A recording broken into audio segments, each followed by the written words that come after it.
Olá pessoal, eu me chamo Elben Wagner e vamos continuar falando de dilatação dos sólidos e dos líquidos. Vamos falar agora não do conteúdo em si, vamos falar de alguns casos particulares que é necessário nós comentarmos sobre eles. Então vamos começar. Vamos supor nesse primeiro caso aqui que temos duas barras metálicas, tá, de mesmo tamanho, só que feitos de materiais diferentes. Exemplo, uma barra de cobre e uma barra de chumbo. Eu tenho aqui uma barra de cobre aqui em cima e tenho aqui embaixo uma barra de chumbo. Características. As duas barras têm o mesmo tamanho, estão na mesma temperatura, tá? Só que a particularidade entre elas é que elas são feitas de materiais diferentes. O coeficiente de dilatação do cobre é 1,7 vezes 10 elevado a menos 5. O coeficiente de dilatação do chumbo é 2,9 vezes 10 elevado a menos 5. Nesse nosso exemplo aqui, gente, quero explicar primeiramente uma coisa. Quando nós falamos de dilatação é um aumento nas dimensões de um corpo quando ele é submetido a uma variação de temperatura. Se você começa a esquentar demais esse objeto, esse corpo, ele tende a aumentar as suas dimensões. Só que quando falamos de dilatação, o valor aumentado é muito pequeno. É imperceptível praticamente a olho nu. Não dá para você perceber.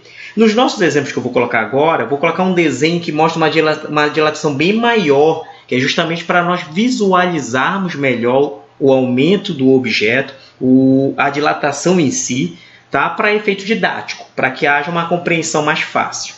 Tá bom? Eu tenho aqui nos coeficientes de dilatação 10 elevado a menos 5 aqui em cima. E lá embaixo do 2,9 também tenho 10 elevado a menos 5. Eu vou tirar esses dois números, porque o que vai interessar para nós, aqui nesse nosso exemplo, são apenas dois números da frente. É 1,7 e 2,9, tá bom? Só para nós compreendermos melhor o que está acontecendo. Então vamos lá. Eu tenho dois corpos de tamanhos iguais, mas feitos de materiais diferentes. A mesma temperatura T0 para cada um deles, uma temperatura qualquer, tá bom, gente? Vamos supor que eu coloque os dois objetos no fogo. Tá? Eles vão receber energia. Agora vamos verificar quem vai aumentar mais. Vamos perceber aqui, ó, que neste nosso exemplo aqui em cima, o cobre ele aumentou 1,7. E no exemplo aqui embaixo do chumbo, ele aumentou 2,9. Então percebe comigo que o chumbo aumentou bem mais que o cobre. Tá? Então, é a primeira coisa que a gente vai perceber aqui no nosso caso número 1. Se a gente tem objetos de tamanhos iguais, mas feitos de materiais diferentes, o objeto que vai dilatar mais, que vai crescer mais, será quem tem o coeficiente maior. Nesses dois exemplos aqui, eu tenho 1,7 vezes 10 a menos 5 e no coeficiente do chumbo, 2,9 vezes 10 elevado a menos 5. Neste caso aqui, quem vai crescer mais vai ser o 2,9. Tudo bem até aí? Então, o objeto que for colocado no fogo vai se dilatar mais quem tiver maior coeficiente de dilatação. Grava isso. Um cresceu 1,7, outro cresceu 2,9. Caso número 2. Vamos supor duas barras metálicas de tamanhos iguais de novo, feitos de materiais diferentes, o cobre e o chumbo. Só que desta vez a gente não vai aumentar a temperatura deles. A gente vai diminuir a temperatura deles, vamos resfriá-los. No caso anterior, tá? Quando você coloca dois objetos no fogo de tamanhos iguais, mas feitos de materiais diferentes, vai se dilatar mais aquele que tiver maior coeficiente de dilatação. Neste caso número 2, nós não vamos esquentar os objetos, nós vamos resfriá-los. E a gente vai ver quem vai ter a sua contração maior. Lembrando que contração térmica é a diminuição de tamanho quando você resfria alguns objetos. Exemplo aqui no nosso é o cobre e o chumbo. Vamos colocar os dois materiais aqui, tá? E vamos colocar eles em cima do gelo para que eles fiquem resfriados. E vamos verificar quem vai se contrair mais. Ó, neste exemplo aqui, percebe comigo que a diminuição da barra de cobre é de 1,7. E a diminuição, tá? Olha aqui como tá, olha como o chumbo está muito afastado da linha de demarcação aqui inicial, ó. Significa dizer que o objeto que tiver maior coeficiente de dilatação é que também vai se contrair mais. Ele dilata-se mais, ele cresce mais quando você coloca ele no fogo, e ele também se contrai mais, ele diminui-se mais quando você coloca ele no gelo, no resfriamento. Tudo bem? Então presta atenção nesses detalhes. Vamos ao caso número 3. No caso número 3, vamos supor aqui uma chapa metálica inicial. Percebe comigo que essa chapa tem um furo no seu centro. Quando eu colocar essa chapa no fogo, o que vai acontecer com esse furo? Esse furo ele vai aumentar, vai permanecer constante ou ele vai diminuir quando a chapa dilatar-se, quando a chapa aumentar? Então vamos embora. A gente coloca a chapa no fogo, naturalmente a chapa vai começar a esquentar, ela vai ficar muito quente e ela vai aumentar as suas dimensões. A chapa vai ficar maior, ela vai dilatar-se. Tudo bem até aí? Agora, eu quero saber se esse furo que tem aqui no centro dela aumentou, permaneceu constante ou diminuiu. Vamos supor que eu pegue essa chapa inicial aqui e coloque dentro da chapa que aumentou, que é a chapa dilatada. Perceba comigo que a demarcação preta delimitada aqui na chapa inicial é menor que a delimitação branca, que significa que a chapa aumentou. Então eu posso dizer o seguinte, eu posso dizer que quando eu coloco um objeto, uma chapa no fogo, e ela tem um furo, quando ela dilatar, quando a chapa aumentar de tamanho, o furo que tem no seu centro também vai aumentar em relação ao tamanho inicial dela. Tudo bem? Então, grava esse caso aí, que é para nós não esquecermos. Quando você tem uma chapa e você coloca ela no fogo, e essa chapa tem um furo, o furo também se dilata. O que eu quero dizer com isso? Que o furo também aumenta, tá bom, gente?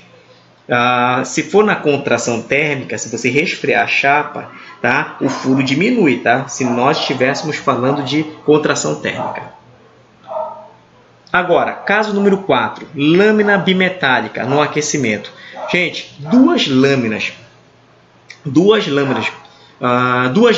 metálicas feitas de materiais diferentes estão coladas uma nas outras. Está aqui, ó. Eu tenho o metal A e o metal B. As duas chapas estão coladas uma nas outras. Eu tenho, por exemplo, eu vou colocar essa chapa no fogo, essa lâmina bimetálica no aquecimento, tá bom?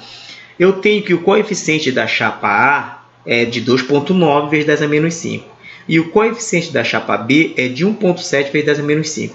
Nós não vamos levar em consideração 10 a menos 5 de ambos os números. Vamos levar em consideração apenas o número da frente para observarmos o que vai acontecer. Gente, vimos no caso anterior que quando você coloca um metal no fogo e os dois têm o mesmo tamanho, têm a mesma dimensão, vai crescer mais quem tem o maior coeficiente de dilatação. Então percebe comigo aqui que o de cima, a chapa de cima, tem o maior coeficiente de dilatação. E a barra metálica de baixo, né, ou a chapa, sei lá, tem 1,7, é menor. Mas se colocarmos a chapa no fogo, o que vai acontecer com ela? Olha aqui no desenho aqui, essa figura, lâmina bimetálica, ela vai se entortar para baixo. Por que ela se entortou para baixo? Porque esse metal aqui de cima ele vai crescer 2,9, ele vai crescer bem mais que 1,7. Quando esse aqui crescer junto com o metal A daí de cima, numa hora ele vai parar. Quando der 1,7 ele vai parar de crescer. Mas a chapa aqui de cima, tá? Ela não vai parar de crescer em 1,7, ela vai continuar crescendo. E isso vai obrigar, já que elas estão coladas uma nas outras, isso vai obrigar a estrutura metálica a se entortar para baixo. Por quê? Porque a lâmina maior é a de baixo. Então grava comigo, tá? Grava comigo aqui. Se eu tenho uma lâmina bimetálica, ela está sendo aquecida, para onde essa barra vai entortar? Para cima ou para baixo? Gente, se o coeficiente de cima é maior que o coeficiente de baixo, grava isso. O de cima vai seguir o de baixo, que é menor. O maior procura o menor. Então significa dizer que esta lâmina bimetálica ela vai se entortar para baixo, tá bom? Grava esse macete aí, grava essa dica, tá? Se o coeficiente da barra de cima é maior, o maior vai procurar o de baixo, que é menor. E eu vou colocar o desenho aqui. Então significa dizer que a lâmina ela vai se entortar para baixo. Ok, gente. Agora vamos falar do caso número 5, tá? Presta atenção que dessa vez a lâmina B, o metal B, perdão, está em cima e o metal B está embaixo. Lâmina B, lâmina A, tá? Vamos inverter os valores, tá? Vamos colocar a lâmina bimetálica no fogo, sendo que agora o menor valor está em cima e o maior valor está embaixo. Seguindo aquela regra que eu tinha dito para você no caso anterior, que o maior procura o menor é o de baixo. E o maior procura o menor. Se eu fosse perguntar para você que essa lâmina, depois que ela fosse ser aquecida, depois que ela for aquecida, ela vai dilatar-se para cima ou para baixo? Seguindo a orientação do meu desenho aqui, que o maior procura o menor, a lâmina ela vai se entortar para cima. Tudo bem? Tranquilos até aí? Então, eu espero que você tenha entendido isso, tá? Essa parte aqui, que é a lâmina maior que eu já falei para você no caso anterior, tá? Ele vai crescer bem mais, essa lâmina vai crescer bem mais que a lâmina que está aqui em cima. Quando chegar em 1.7, essa lâmina vai parar de crescer, então ela vai estagnar, enquanto a outra vai continuar crescendo. Já que as duas estão grudadas uma na outra, ela vai acabar entortando em direção à menor, tá? Que parou de crescer. Ela poderia até tentar crescer para o outro lado, mas não dá, já que ela vai ser empurrada para o lado da menor que parou de crescer. E lembre-se que elas estão grudadas uma na outra. Caso número 6. Lâmina bimetálica de novo, só que dessa vez eu estou falando do resfriamento. Tudo bem? Presta atenção. Eu não estou falando que o objeto vai ser esquentado. Agora a lâmina vai ser resfriada. Então, vamos embora. O maior valor é o de cima, 2.9. O menor valor é o de baixo, 1.7. Então, uma vai crescer 2.9 e outra vai crescer 1.7. Só que aqui eu estou falando de resfriamento. Mas eu já disse para você que a lâmina que cresce mais também é a lâmina que contrai mais, diminui mais quando são resfriadas, tá? Então, dessa vez, é só você olhar no resfriamento, presta atenção que no resfriamento, quem tiver o maior valor é para aquele lado que a lâmina vai ficar torta, que ela vai se entortar. O maior valor está aqui em cima. O maior valor está aqui em cima. Então, a lâmina ela vai se entortar para cima quando você fazer o resfriamento. Tudo bem? Então, vamos embora. Agora, dessa vez, a gente vai para o caso número 7 e o último. Eu vou inverter os valores. Em cima está o menor, de 1.7, e embaixo está o maior, que é de 2.9. A lâmina que vai crescer mais está embaixo e quem vai crescer menos está em cima. Mas quando eu falo de resfriamento, a lâmina que cresce mais também é que se contrai mais. Aonde está a lâmina de valor maior? Está em cima ou está embaixo? Presta atenção que ela está aqui embaixo. Então, se eu for perguntar para você para onde a lâmina ela vai se inclinar, ela vai se empenar, ela vai se entortar, vai ser para baixo. Tudo bem até aí? Gente, eu espero que você tenha aprendido, tenha prestado atenção nesses casos particulares, que hora ou outra isso é cobrado em algumas atividades de física, principalmente aquelas ligadas à dilatação. Tá bom? Então, forte abraço.